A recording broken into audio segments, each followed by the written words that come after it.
intención con este video es hablarles acerca de lo que es el género lírico. Soy maestra en teoría literaria, doctora en filología y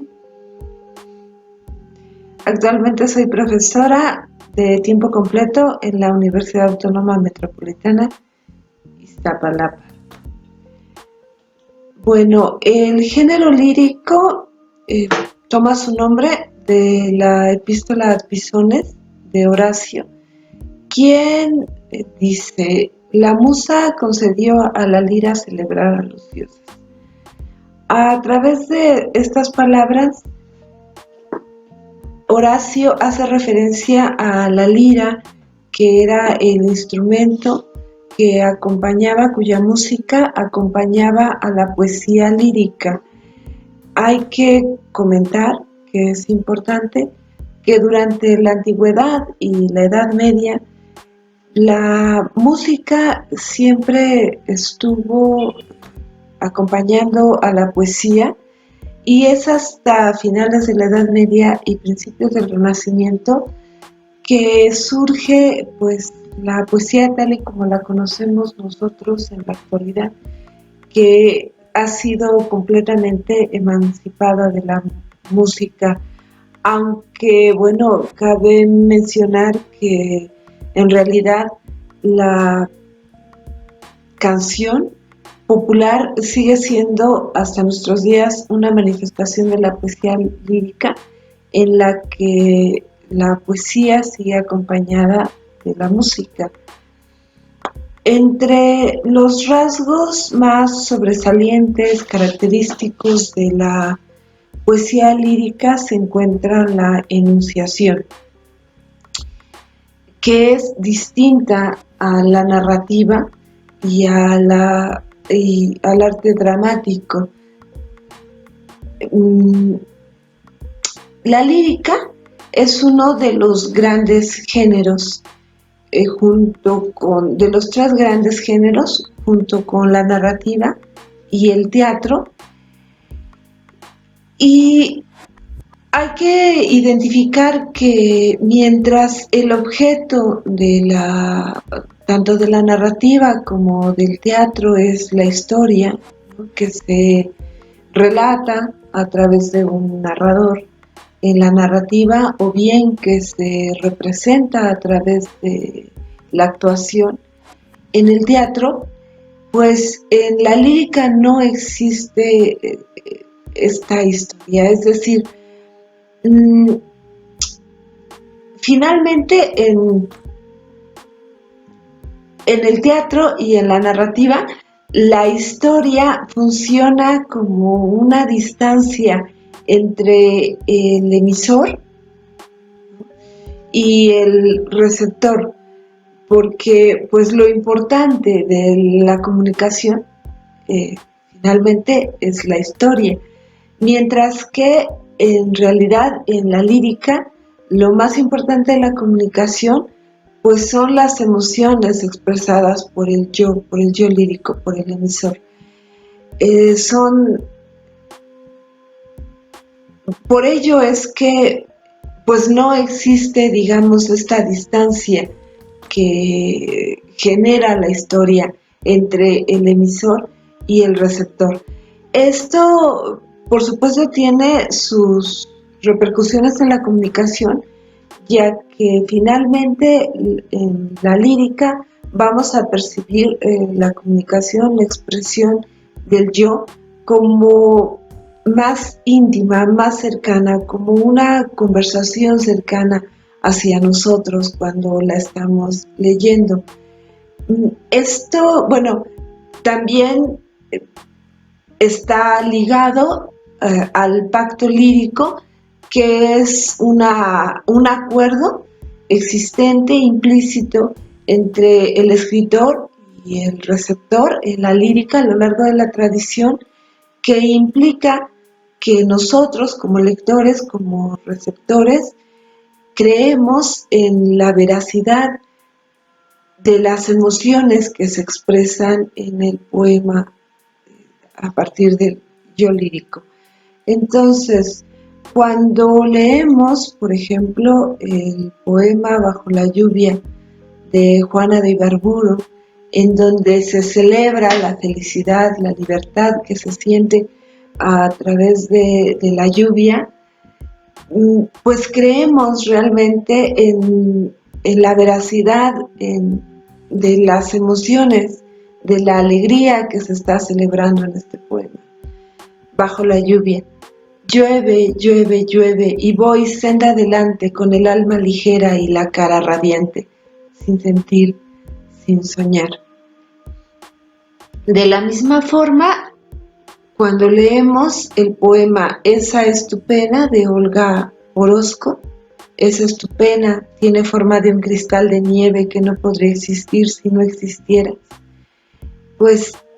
sentimos y creemos en el dolor que se está manifestando en este poema, en la expresión del dolor como un objeto que corta, que es frío, que es duro, que desgarra como el cristal gélido de la nieve. Bueno, también habría que mencionar que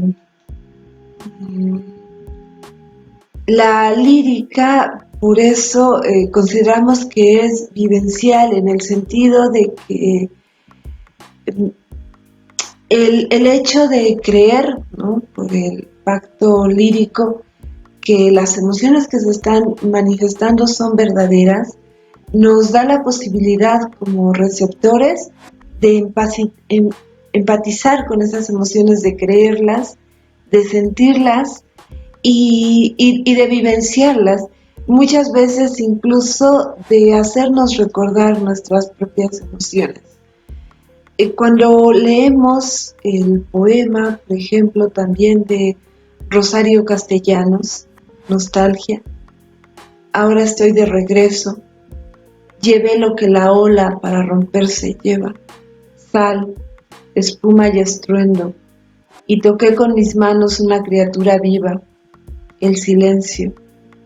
heme aquí suspirando, como el que ama y se acuerda y está lejos. Bueno, pues en este poema indudablemente podemos percibir la nostalgia, el sufrimiento, la tristeza, expresada por la voz poética, que nos hace recordar, sentir empatía por la voz poética, porque recordamos, vivenciamos nuestras propias emociones con respecto a la nostalgia, al recuerdo. Bueno, cabe mencionar, no es importante cuando hablamos tanto del pacto lírico como de la vivencialidad propia de la lírica, pues ha habido una discusión muy larga, de hecho, a lo largo de la historia, pienso yo, de la crítica, acerca de si estas emociones que se vivencian como verdaderas son reales, en el sentido de si están realmente expresando las experiencias de vida reales, biográficas de los autores, o si bien son producto de pues una creación intelectual, ¿no?, producto de la imaginación de los escritores. Y autores como Gerard Genette y Kate Hamburger han planteado que en tanto que finalmente la poesía lírica es un acto creativo de la misma forma que es el teatro o bien la narrativa, pues cabe entender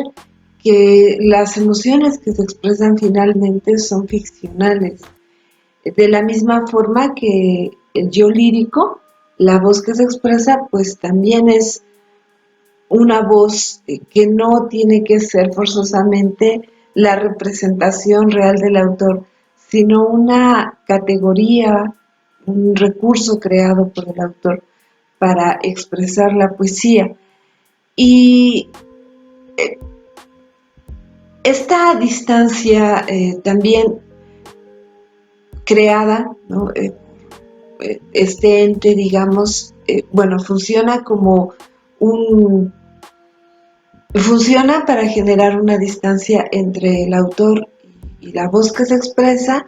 pero esto no implica y no niega, esto es importante mencionarlo, la vivencialidad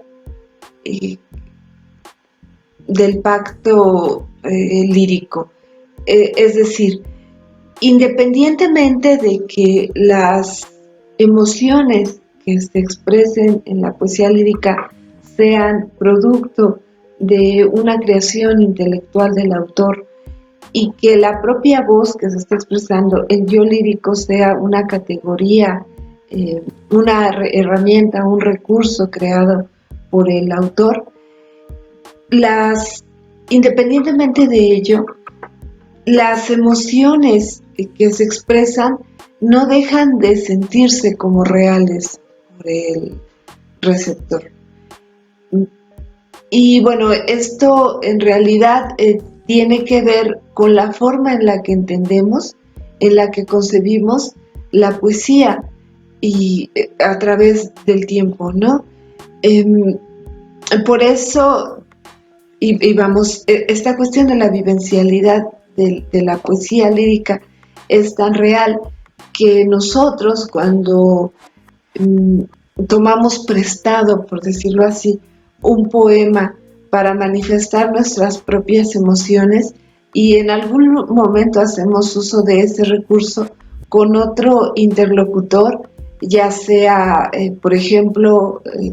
a partir de las redes sociales o en una comunicación directa con alguien, pues la persona con quien compartimos el poema va a identificar que nosotros estábamos vivenciando esas emociones. Entonces, independientemente de que nosotros no seamos los autores de estos poemas, las emociones vertidas en ellos son sentidas por el receptor siempre como vivencias reales. Bueno, otra característica muy importante de la poesía lírica es el lenguaje. Como Roman Jakobson expresó ya pues, a principios de este siglo, del siglo XX, las funciones del lenguaje más importantes, relevantes de la poesía lírica expresadas en el poema, relacionadas con el poema lírico, son la función emotiva, que tiene que ver con la expresión del yo, del emisor, y la función poética, que nos habla acerca de la importancia que tienen los procedimientos formales del lenguaje.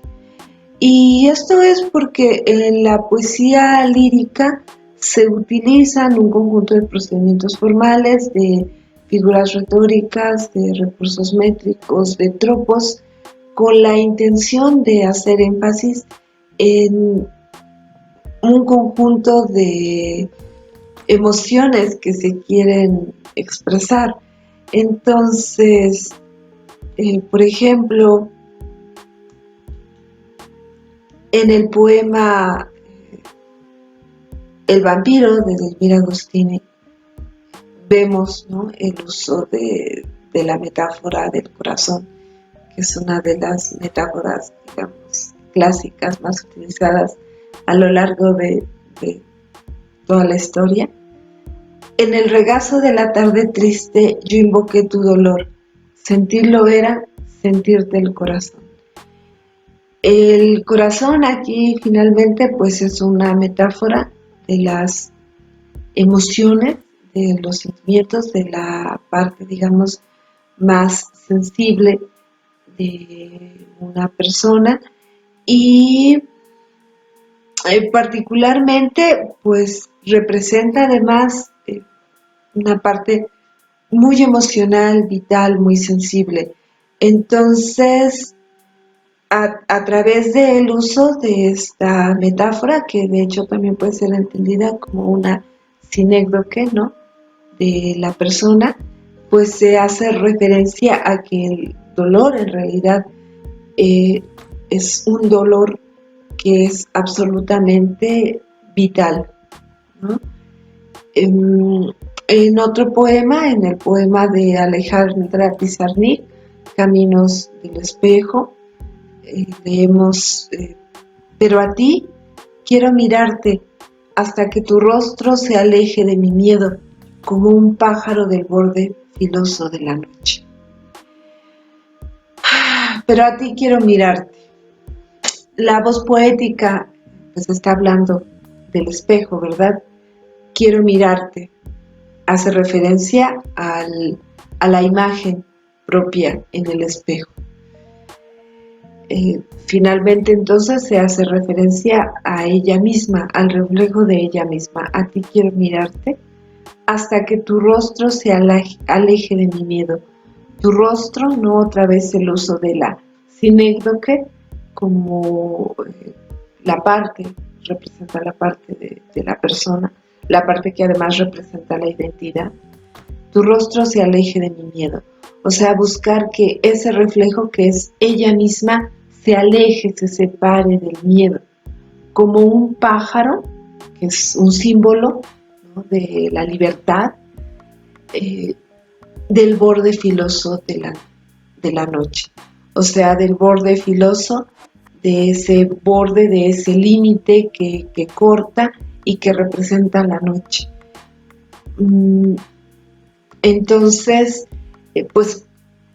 a partir del uso de estas figuras, del rostro, ¿no?, que es finalmente la propia identidad, se hace énfasis en la necesidad de que pudiera haber la posibilidad de que ella misma se aleje del propio miedo y además hay un énfasis particular en la necesidad de poder ser libre, ¿no?, como un pájaro y separarse del miedo que implica la llegada de la noche. Y finalmente, en un poema de Pitamor, como Los rieles del tren, vemos cómo la autora pues hace uso de la comparación entre el tren, los rieles del tren y las vidas de dos personas que se aman y se encuentran separadas. Mi amor y el tuyo también corren paralelamente, corren fugitivamente, corren juntos, divididos, separados pero unidos, corren hasta el mar quebrado, mar sin olas, desolado. Entonces, bueno, aquí a partir del uso de la comparación con los trenes, vemos esta imposibilidad, ¿verdad?, de dos rieles que están juntos, pero que no se pueden tocar, que no van a estar juntos nunca, o sea, están juntos en el sentido de que van hacia el mismo lugar, están cerca, pero pues están separados. Y vemos también como los rieles, finalmente los rieles del tren, pues van hacia adelante, sin poder detenerse, como no se puede detener el tren, los trenes no pueden detenerse, de la misma manera que la vida pues no puede detenerse. Entonces, el uso de la comparación en este caso, pues le sirve a la autora para poder manifestar la imposibilidad, de hacer énfasis en la imposibilidad concretar probablemente, ¿no?, el amor y de mantener una vida unida con otro ser al que se ama, y también esa imposibilidad de parar la vida, como no se puede parar el tren. Y bueno, pues espero que les haya gustado esta breve explicación o este breve panorama acerca de lo que es la poesía lírica. Gracias.